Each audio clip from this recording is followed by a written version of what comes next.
Je me trouve actuellement au cœur du 3e arrondissement, à la Belle de Mai, pour essayer de comprendre un phénomène qui effraie depuis plusieurs semaines les habitants de ce quartier. Vous l'avez compris, il s'agit des mystérieuses disparitions des personnes qui se promènent dans les rues. Que se passe-t-il exactement? Qui est concerné? Que font les autorités municipales? Nous avons mené l'enquête et certains témoins, encore sous le coup de l'émotion, ont accepté de témoigner à visage découvert. Madame, on peut dire que c'est un peu vous qui êtes à l'origine de l'alerte qui a été lancée. En effet.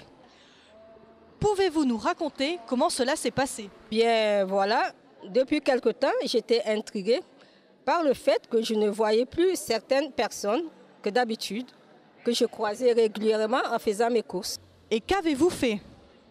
Au début, rien. Et puis ma voisine a disparu.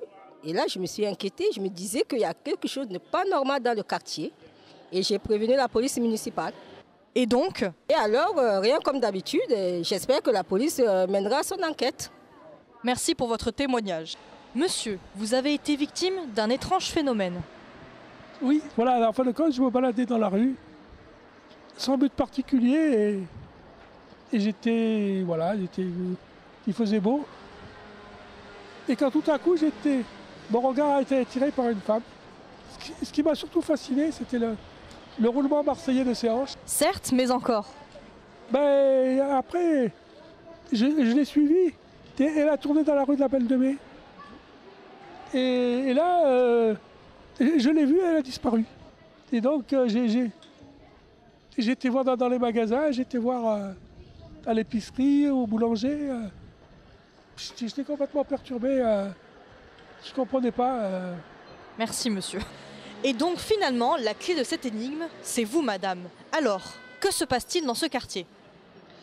Je marchais l'autre fois, là, le long de la rue, puis d'un coup, je vois quelqu'un qui tombe dans le trou d'un trottoir. Vous savez qu'il y en a beaucoup ici, hein, ça manque pas. Je regarde, la personne commence à disparaître, le trottoir qui commence à s'élargir, plus personne. Donc qu'est-ce que je fais? Je m'approche, je regarde. Et donc? Et personne n'est ressorti. J'ai appelé la police. Hein. Vous l'avez compris, les responsables, les voici. Les trous dans les trottoirs. Ils sont si nombreux, petits, moyens et parfois gros que les passants ne savent plus comment les esquiver et parfois tombent dedans. Le problème, c'est que nous ne savons pas ce que deviennent ces personnes. Sont-elles encore là-bas au fond? Mystère. Mais les autorités locales nous ont certifié qu'elles faisaient tout pour en savoir plus.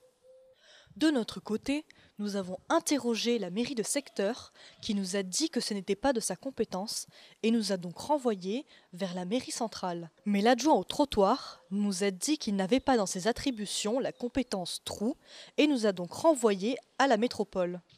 Là, on nous a dit qu'en effet, c'était la métropole qui, comme vous le savez, est présidée par le maire de Marseille, était compétente, mais que l'adjoint au trou n'avait pas encore été nommé, puisqu'apparemment il n'y avait pas urgence.